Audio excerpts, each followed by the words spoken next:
하나, 둘, 셋. 안녕하세요. 아파트 사이클 연구소 소장 이현철입니다.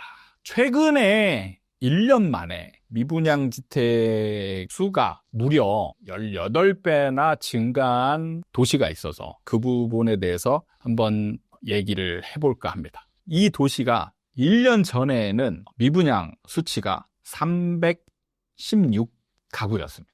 1년이 지난 후에 집계를 했더니 6,438가구. 서울의 미분양 주택 수가 지금 1,300여 가구 정도 되거든요. 무려 서울의 5배 정도나 많은 한 도시, 경기도의 한 도시, 지금 무려 6,438가구로 증가를 했다. 그리고 경기도 전체 미분양의 무려 42.5%. 거의 절반에 가까운 미분양 수치를 이 한 도시가 차지하고 있습니다. 그 도시가 어디냐? 바로 삼성이 공장을 만든다, 신설한다 해가지고 엄청난 호재 이슈몰이를 했던 바로 평택이라는 도시가 이번에 미분양 관리 지역으로 재지정되면서 지금 미분양 수치가 급격하게 늘었다라는 기사가 나왔습니다. 이 부분에 대해서 우리가 한번 좀 공부를 해볼 부분이 있어서 영상을 마련해 봤는데요. 자,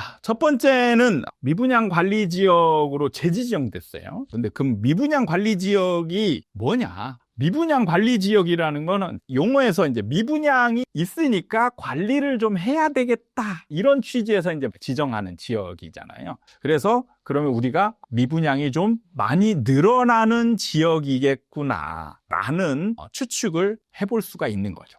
그래서 실제로 내용은 뭐냐면 미분양 주택이 1,000가구 이상이면서 공동주택 재고 대비 미분양 주택 비율이 2% 이상. 그러니까 공동주택 재고라는 게 뭐냐면 매물에 비해서 미분양이 차지하는 비율이 2% 이상인 지방자치단체를 대상으로 이런 미분양 관리 지역을 선정하게 되어 있어요. 그리고 미분양 관리 지역이 선정이 되면 이제 신규 분양하는 현장들이 있잖아요. 그거를 심사를 좀 까다롭게 해서 가능하면 신규 분양하는 현장을 좀 줄이고자 노력하는 거예요. 그렇다고 해서 그냥 다 못하게는 못합니다. 그냥 심사를 좀 까다롭게 하는 거예요.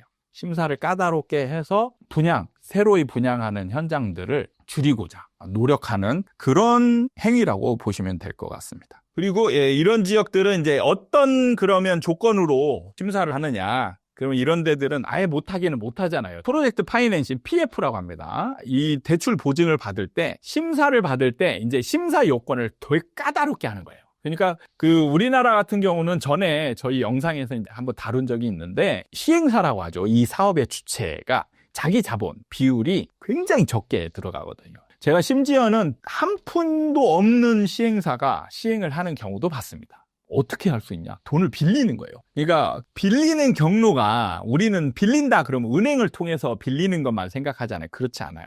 일종의 사금융을 이용하는 겁니다. 제가 이제 현장에서 어떤 경우를 봤냐면 부동산들을 모아요. 부동산 사장님들 모아가지고 설명회를 합니다. 그러면 부동산한테 제안을 하는 거예요. 그러면 부동산들이 니네가 돈을 모아서 이 금액을 빌려주면 나중에 분양을 하고 계약금이 들어오잖아요. 그러면 그 돈의 일종의 비율, 근데 이 비율이 굉장히 큽니다. 보통은 2배 이상이에요. 그리고 그 기간도 되게 짧습니다. 보통 한 6개월 이내. 그래가지고 돈을 빌려가지고 분양을 해서 입금이 되면 그 빌린 돈의 2배를 주는 거죠. 그래서 이렇게 해서 이제 분양을 해본 경험이 있는 단체 같은 경우 원대행을 주기도 하고, 조금 경력이 없고 내가 분양을 잘할지 모르겠다 그러면 이제 대대행을 주기도 하고, 아니면 원대행을 주되 무조건 대대행을 끼는 상태로 대행권을 주기도 하고, 이런 식으로 많은 권리를 줍니다. 그러면 이제 진짜 시행사는 돈 한 푼 없이 그 일부 금액을 가지고 땅에 계약금을 치르는 거죠. 계약금 치르고 그다음에 이제 프로젝트 파이낸싱이라는 금융기관을 통한 대출이 이제 기본적으로 나오게 돼요. 그러면 자기 돈 한 푼 없이도 사업을 시행할 수 있습니다. 그리고 이게 분양이 만약에 성공한다 그러면 진짜 몇백억을 그냥 시행사가 벌어들일 수 있는, 우리나라는 그런 사업 행태를 많이 가져왔었습니다. 그러다 보니까 PF 대출 보증이나 이거 심사를 까다롭게 하잖아요. 까다롭게 하면 사업을 못하는 시행사들이 수두룩한 거예요. 그러니까 자기 자본을 많이 가지고 있어야만 사업 시행을 할 수 있는 그런 심사 조건을 만들어버리면 시행 자체를 못하는 거죠. 그래서 이렇게 심사를 하는 지역, 이게 이제 바로 미분양 관리 지역이다. 자, 그러면 미분양 관리 지역으로 지정하는 이유가 뭘까요?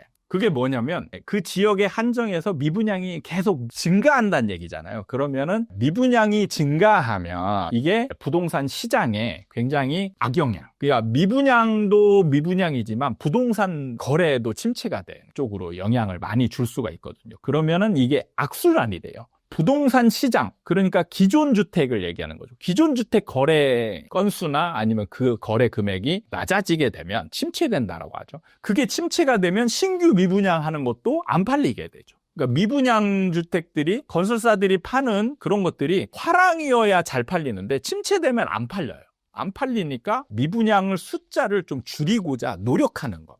노력을 해서 미분양 관리 지역으로 되면 신규 진입을 막는 거니까, 그러면은 기존에 있던 미분양들이 최소한 유지되거나 아니면 줄어들게 되겠죠. 그러면은 이제 미분양이 줄어들게 되면 부동산 시장이 안정으로 갈 수 있다, 이렇게 보기 때문에 미분양 관리 지역을 지정해서 미분양 수가 급격하게 증가하는 거를 막고자 함이, 그게 목적이 가장 큰 거죠. 지금 이제 평택의 미분양이 사실 지금 이렇게 급격하게 늘어나는 게 삼성전자의 영향이 크냐?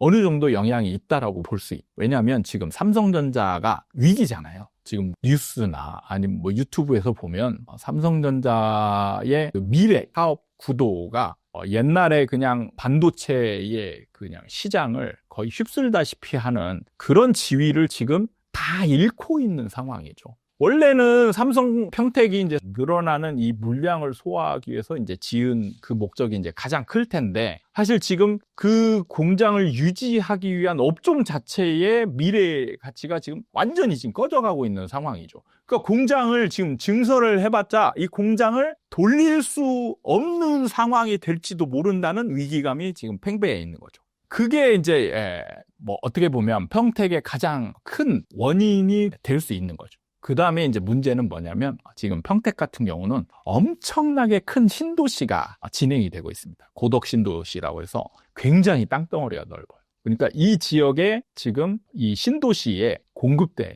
앞으로 들어와야 될 아파트들이 지금 어마어마하게 쌓여 있는 거죠. 그러니까 이런 현장들은 이미 이제 땅들은 분할이 됐어요. 그래서 땅들이 다 이제 건설사들이나 시행사들이 주인이 정해졌고, 그 시행사들은 이제 분양을 해야 됩니다. 실제로 아마 거의 한 재작년까지만 해도 평택은 분양이 잘 됐었습니다. 그리고 뭐 그 전에 4, 5년 전에 분양했던 것들은 막 가격도 많이 올랐어요. 그러다 보니까 삼성전자를 등에 업고 신도시도, 그러니까 우리는 신도시가 생긴다 그러면은 옛날에는 약간 공급 과다 지역이다 해서 악재로 생각했었는데, 문재인 정부 때 상승장을 겪으면서 오히려 신도시는 그냥 호재로 여기는 인식이 굉장히 강해졌어요. 완전 요즘은 얼죽신이라고 하죠. 얼죽신. 신축에 대한 수요, 이런 것들이 그냥 너무 넘쳐난다. 그래서 신축이 지어지면 어디든 다 좋다. 그래서 실제로 평택도 신축 분양하는 것들은 기존 주택에 비해서 오름 정도가 굉장히 심했습니다. 예전의 상황을 보면 삼성전자의 상황이나 신도시의 그 호재를 등에 업고 공급이 많이 됨에도 불구하고 가격이 오르는 그런 상황들이 벌어졌는데, 최근에 급격하게 그 기운이 꺾여가고 있는 대표적인 지역이죠. 그게 삼성전자의 역할이 굉장히 많고, 두 번째는 이제 신도시다 보니까 공급 물량이 굉장히 많은데 이거를 소화해줄 수요자들이 삼성전자의 위기의식과 더불어서 이제 어떻게 보면 호재가 아닌 두려움으로 바뀌고 있는 상황이라고 볼 수가 있는 거죠. 그게 이제 맞물려 있는 상황이지 않나, 이렇게 생각이 들고, 만약에 삼성전자가 살아난다 그러면 평택은 좋아질 수 있지 않을까? 어떻게 될까요?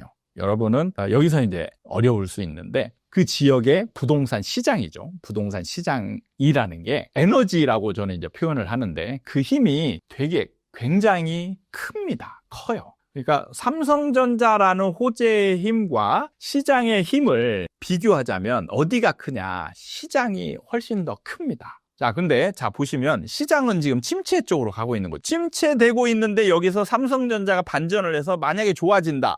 그러면 얘를 상승으로 이렇게 돌릴 것이냐를 우리가 이제 궁금해하는 거잖아요. 그게 쉽지 않습니다. 그러니까 삼성전자가 만약에 지금 좋아진다. 그러면 바로 평택이 좋아질까? 안 그래요. 시간이 많이 지나야 돼요. 많이. 제가 옛날에 항공모함이라는 표현을 좀 하긴 했었는데, 제가 원 표현자는 아니에요. 누가 썼던 거를 제가 인용을 했었는데 적절한 표현인 것 같아서, 항공모함은 우리가 뭐 방향을 선회할 때 이렇게 작은 배처럼 이렇게 슉 도는 게 아니죠. 워낙 크다 보니까 방향을 선회할 때 서서히 돌아가야 돼요. 그거를 잘 이해하시면 될 것 같아요. 그래서 삼성전자가 이렇게 갑자기 살아난다. 평택 시장의 부동산 분위기를 작은 배, 돛담배처럼 이렇게 슉 돌릴 수 있느냐. 그게 어려워요. 항공모함이다 보니까 바람이 불어도 그 뱃머리를 돌리는데 시간이 꽤 오래 걸린다. 그것만 잘 인지하시면 될 것 같습니다. 그래서 시장과 호재의 그 힘의 역학관계를 조금 잘 이해할 필요가 있어요. 시장의 힘이 훨씬 크다. 그 다음에 이제 뭐 평택의 이런 시장 분위기를 이렇게 침체되는 원인을 삼성전자 때문이다. 아니면 이제 공급 과다다. 이렇게 이제 하는 분들이 있을 수 있는데, 이걸 이제 정확하게 따져보자면 사실은 뭐 이렇게 쉽게 설명하기는 좀 어려워요. 근데 이런 것들을 어떻게 공부를 해보냐면 가정을 두는 겁니다. 그러니까 시장은 따로 두고, 여러분은 시장이 삼성전자에 의해서 움직이고 공급에 의해서 움직이고 이렇게 이제 생각하시는데, 그거는 약간 잘못된 전제예요. 잘못된 전제라는 게 뭐냐면, 이게 시장이 그냥 제자리에 있을 때는, 제자리에 있고 가벼울 때는, 예를 들어서 삼성전자에 호재거리가 생기면 호재거리가 상승이니까 얘도 상승으로 이렇게 갈 것이다. 그죠? 그 다음에 공급이 좀 많으면 공급의 양에 따라서 이렇게 떨어질 것이다. 이렇게 분석하는 게 어느 정도 타당성이 있을 수 있습니다.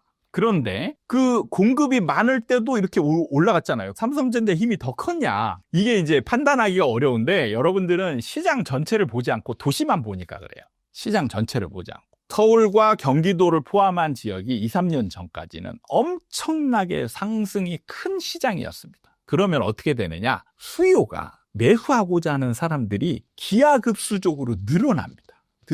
그래서 공급이 많은 지역도 그 공급이 많은 거를 넘어서는 수요가 생기기 때문에 상승을 하는 거예요. 거기에다가 삼성전자라는 호재가 있으면 더 많이 상승하겠죠. 그런데 문제는 다른 지역, 서울 수도권의 그 경기도 전체 분위기를 보면 지금 이미 이제 어느 정도 방향을 좀 틀었어요. 하락 쪽으로. 그러니까 시장이 침체되는 거예요. 시장이 침체되기 때문에, 시장이 침체된 상황에서는 뭐가 문제냐면 이제 수요가 줄어요. 공급이, 예를 들어서 공급이 이만큼인데 수요가 이만큼이면 상승하겠죠. 근데 공급이 이만큼인데 수요가 이만큼으로 줄어요. 그러면 어떻게 돼요? 가격이 하락하는 거예요. 그러니까 시장이 침체장으로 돌입하면 평택도 수요가 같이 동반 하락하게 됩니다. 거기에 이제 더불어 삼성전자까지 분위기가 안 좋아. 그러면 더 많이 줄겠죠, 수요가. 그러니까 기하급수적으로 이 미분양이 많이 발생을 하는 겁니다. 그러면 이제 이 미분양을 해소하려면 뭔가 다른 극적인 변화가 있어야 이제 해소가 되는데, 그게 쉽지가 않아요. 저는 이제 분양을, 특히 이런 미분양을 팔아보는 사람으로서 이럴 때는 날고 기는 사람이 가도 안 팔립니다. 정책이 뭔가 나와도 잘 안 팔려요.